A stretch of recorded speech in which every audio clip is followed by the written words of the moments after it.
Welcome to Zwida Media. If you're new to this channel, please subscribe. Don't forget to like, comment, and share. Here's a new video for today. Enjoy.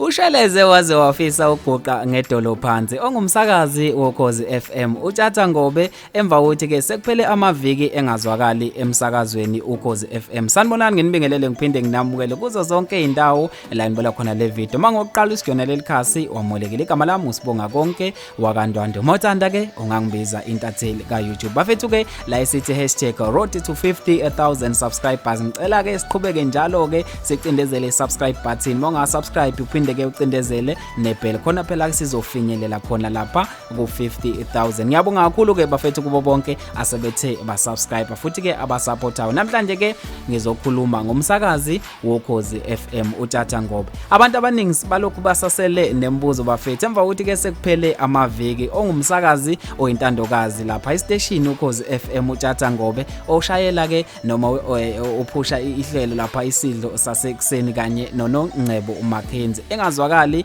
omoyeni. Kodwa ke indaba evela ukuthi ke uTshatha ke waphawula kwenye yama comment lapha ke ku Facebook ethizeni kanti ke wase emiswa kanjalo ke akwaziwa ke ukuthi kusasa lika Tshatha lime kuphi. Kanti ke emva ukuthi ke sekuphele wona amaviki engaziwa ukuthi ke kwenzakalani ngekusasa lakhe khona lapha emsakazweni. Ugcine ke namhlanje ekhethe ukuphumela ubala ezixolisele washeleza ubhale kanje khona lapha ku Facebook page yakhe. Uthe ngibingelele ngokusithoba kini nonke sanibonani.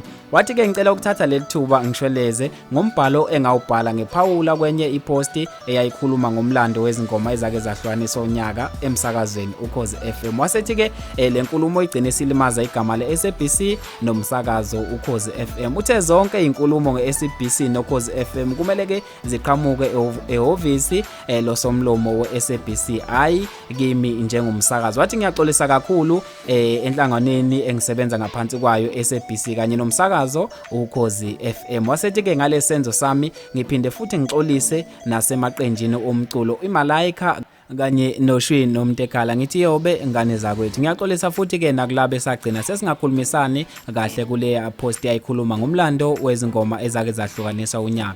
Wathi ke ngifunde likhulu ngalesigameko nangobungozi obangwa amazwi abhalwa ezinkundleni zokuxhumana. Wasethi ke ngiyabonga amazwi ke lawo ke bafethu aqhamuka kuTshatha awabhaleke khona lapha ku Facebook page wakhe exolisa ke esizweni nakuKhozi FM kanye ke naku SABC. Kanti ke asazi ukuthi ke zala nkomoni ngekusasa lika Tshatha. Mina ke ngizothanda ukuzwa uvo lakho khona lapha kwi comment section ukuthi ke wena ikuphi okucabangayo. Ngabe bazomxolela bemnike ithuba lesibili njengoba ke sonke singabantu siyawenza amaphutha noma uthi nje cha ayi uTshatha ke abasale sebemiyeka ehlale unomphela ekhaya. Kanti ke mina ngintatheli ka YouTube bafethu sengiphuma kanje ngizothanda ke ukuzwa uvo lakho mayelana nalo lodaba. Sengiyaphela ke khona la ngithi ke angibambe evideni elandelayo.